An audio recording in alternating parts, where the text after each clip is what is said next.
안녕하세요. 라이프노트입니다. 오늘 제가 갖고 온 주제는 이 자존심과 자존감에 대해서 이야기를 해볼까 합니다.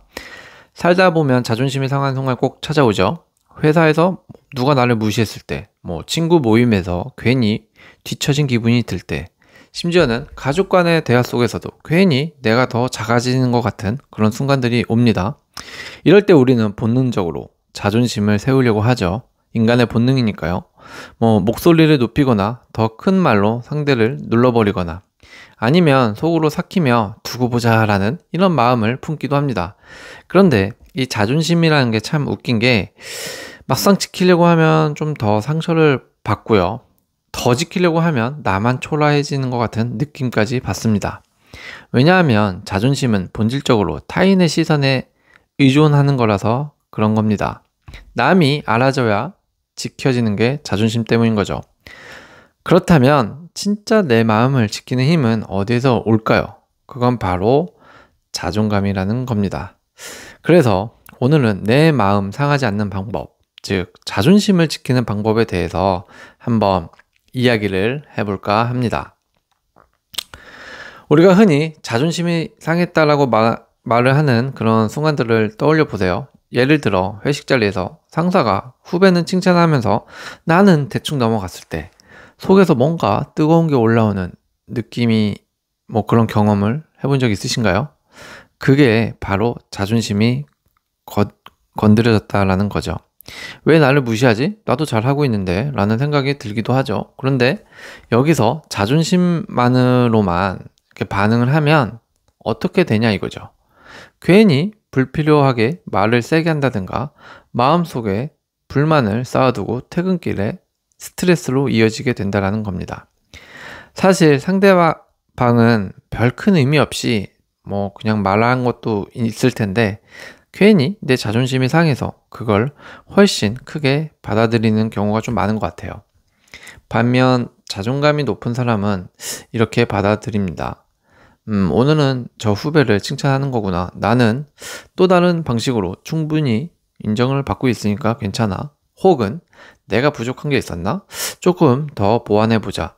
이렇게 자기 자신 스스로 인정하고 이미 존중하기 때문에 불필요한 상처를 덜 받는다라는 거죠.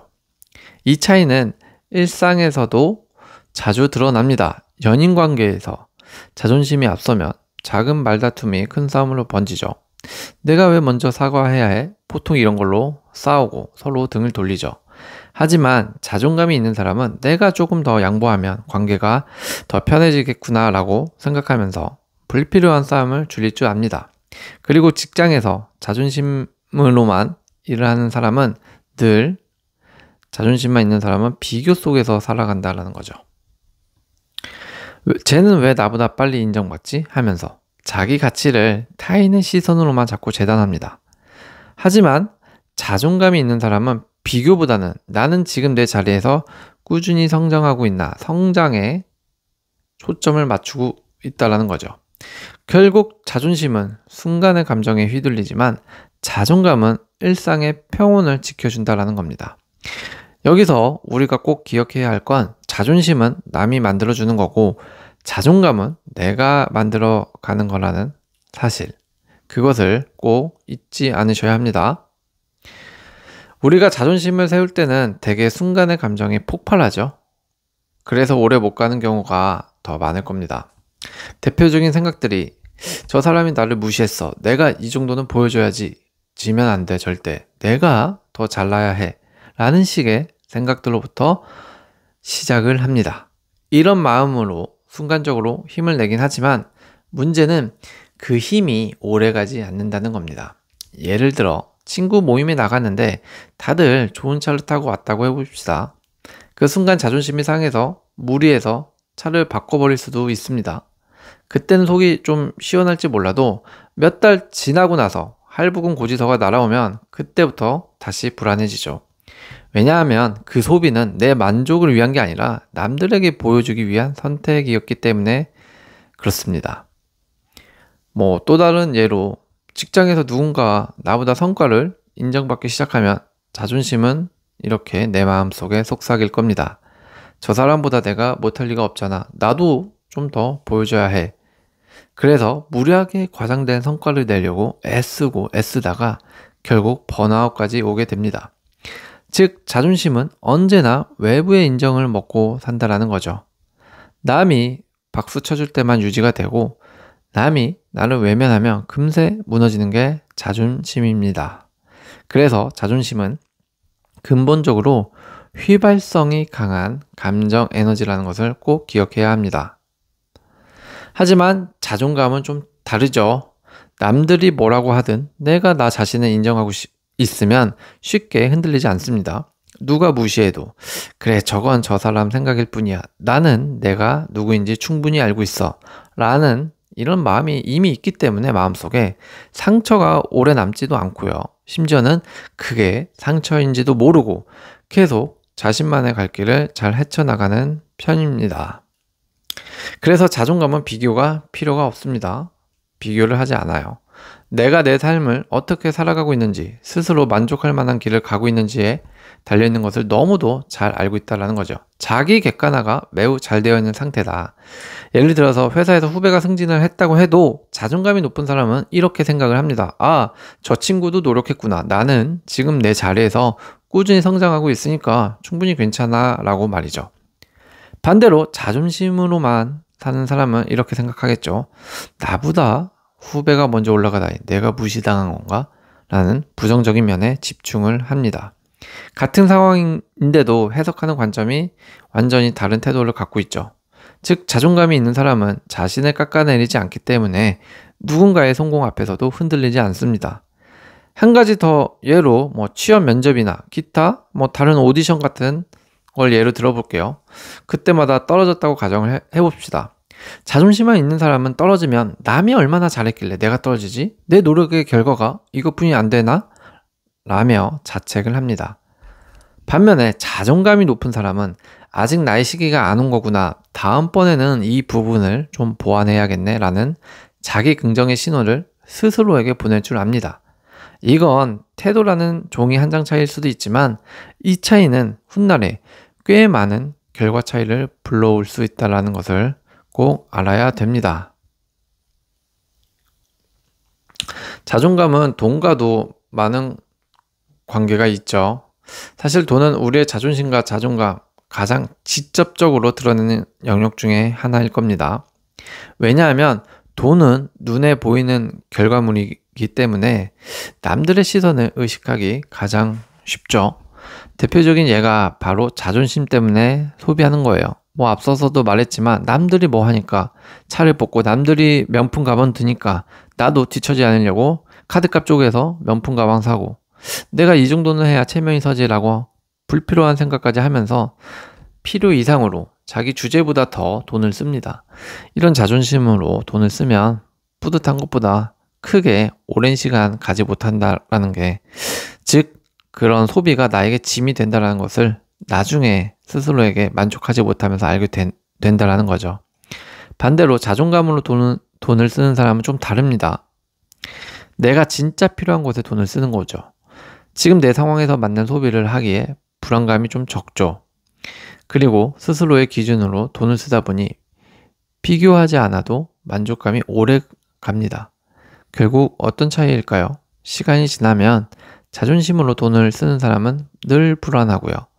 다음엔 또 뭘 보여줘야지 라는 생각 때문에 끊임없이 외부 기준에 맞춘다라는 겁니다.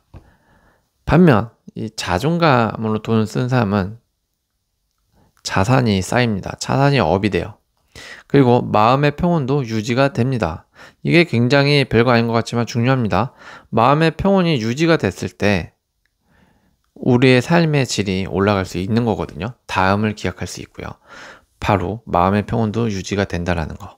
즉 이 자존심의 소비는 순간의 체면을 좀 세우지만 자존감의 소비는 평생의 기반을 세울 수 있다라는 점을 꼭 명심했으면 좋겠습니다. 자존심은 대체로 타인과의 비교 속에서 생기죠. 내가 더 잘해야 한다. 내가 이 경쟁에서 밀리면 안 된다. 라는 것들이죠. 이런 마음이 결국 자존심이에요. 그런데 문제는 비교의 대상은 계속 바뀐다라는 거, 그리고 통제 불능한 영역이다라는 겁니다. 이 일은 실제 아주 오래전에 있었던 일이기도 한데요. 갑자기 기억이 나서 말씀을 드리는 겁니다. 주변에도 좀 심심치 않게 있는 것 같아요. 제가 아는 후배 동생 같은 경우에는 이런 가족 회사, 그러니까 부부가 운영하는 회사에 조금 다니고 있었어요. 잘 다니고 있었습니다. 그런데 꽤 연차도 오래 다녀서 나름 인정도 받았고, 회사 내부적으로 규모는 크지 않았지만 믿음이 가는 직원에 속했죠. 근데 어쨌든 간에 급여도 꽤 받고 있었고, 계속 연차가 쌓이니까 급여도 잘 올려주셨고, 이래저래 큰 불평 불만 없이 다니고 있었습니다. 제 후배는.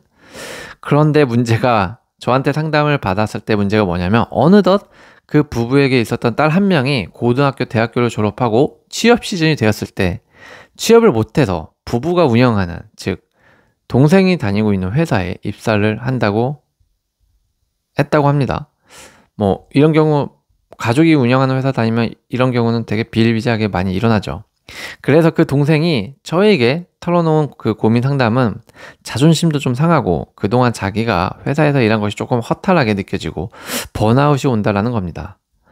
여기서 제가 좀 드리고 싶은 말씀은 바로 이거예요. 특히 세대 교체 같은 일이 일어나는 순간에는 내가 컨트롤하지 못하는 영역이죠. 내가 원하지 않아도 비교해서 밀려나는 그런 기분을 느낄 수밖에 없다라는 겁니다. 그러니 자존심만 붙잡고 있으면 마음이 상할 일이 끝도 없이 생긴다라는 것을 저는 좀 말씀을 드리는 거예요. 반대로 자존감은 타인과의 비교가 아니라 내가 걸어온 길에서 생겨납니다. 즉, 자존감은 나의 히스토리에서 나온다. 내가 이뤄낸 성과 같은 거죠. 수십 년간 회사에 기여해온 경험, 위기 때마다 회사를 지켜낸 노력, 작은 성과가 묵묵히 쌓아온 흔적들이 나의 히스토리입니다. 내 삶의 기록, 즉 아무도 빼앗아갈 수 없는 내 삶의 기록이라는 건데요. 근데 간혹 착각하는 경우가 뭐냐면, 이런 기록들을 남이 알아봐줘야 한다고 생각하는 거예요. 결론은 절대 아니라는 거죠. 절대 노입니다. 남이 알아주든 말든 그게 중요한 게 아니라, 내가 그것을 기록한 사람이기 때문에, 장본인이기 때문에 나는 어딜 가든 그 가치를 만들 수 있는 사람이다라는 것을 알고 있어야 합니다. 자존감은 내가 비로소 스스로를 인정할 때 절대 흔들리지 않는다는 점을 조금 말씀드리고 싶습니다. 그럼 자존감은 어떻게 키우죠? 이쯤 되면은 이런 질문을 하시는 분들이 계실 텐데요. 이 부분에 대한 답변을 해드리면 답은 간단하게 이렇게 세 가지가 될 것 같아요. 첫 번째, 내가 해낸 것을 항상 기록을 해보세요.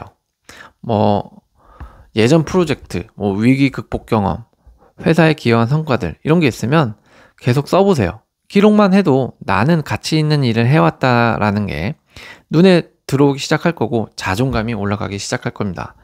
두 번째로는 이 비교라는 무대에서 내려오는 겁니다. 재벌 2세, 젊은 리더, 실력 있는 후배들, 실력자들 등 굳이 나와 다른 레벨에 있는 사람과 막 경쟁을 해서 이기려고 복잡하게 살려고 하지 말자라는 겁니다. 나는 내 궤적에서 충분히 의미 있는 삶을 살고 있다라는 관점으로 바라보는 연습을 해보시기 바랍니다. 마음속에서 무언가 느껴지는 무언가가 분명 생길 거예요. 세 번째로는 스스로를 존중하는 습관을 만드는 겁니다. 이게 굉장히 말은 쉬워 보이는데 세 가지 중에서 제일 어려운 겁니다. 왜 제일 어렵냐 하면 바로 시선과 포커스가 모두 타인에게 쏠려 있고, 내 자신마저 스스로를 보려고 하지 않는 게 인간의 본성이기 때문에 가장 어렵습니다. 때문에 스스로를 존중하는 방법 자체를 모르는 거죠. 작은 성취에도 내가 잘했다라고 스스로 인정해주는 말 습관을 가져보는 게 좋습니다. 누가 칭찬해주지 않아도 내가 나를 존중하면 자존감이 단단해진다는 사실을 꼭 믿고 의심하지 말길 바랍니다. 그러면 우리가 가져야 할 마음가짐은 어떻게 될까요? 자존심을 세우는 순간 잠깐은 기분이 나아질 수 있습니다. 사실이에요. 하지만 그건 일시적인 방어일 뿐일 겁니다. 진짜 나를 지켜주는 건 자존심이 아니라 자존감입니다. 자존심을 파괴시킬 수 있는 유일함 또한 자신의 자존감이라는 무기일 겁니다. 자존심은 누군가의 말 한마디에 무너지죠. 자존감은 자신 스스로를 믿는 기반 위에서 더 단단해지는 법입니다. 결국 우리가 지켜야 할 건 자존심이 아니라 자존감일 겁니다. 자존심은 언제든 꺾일 수 있지만 자존감은 내가 내 삶을 존중하는 한 꺾이지 않습니다. 남들이 나를 어떻게 보느냐에 매달리기보다 내가 나를 어떻게 바라보느냐에 집중해 보시기 바랍니다. 그러면 이상하게도 타인의 시선에 덜 휘둘리고 내 삶은 점점 더 평온해질 겁니다. 자존심은 타인이 주지만 자존감은 내가 나에게 주는 선물이자 내가 주인이라는 사실을 절대 잊지 않았으면 좋겠습니다. 오늘도 시청해 주셔서 감사합니다.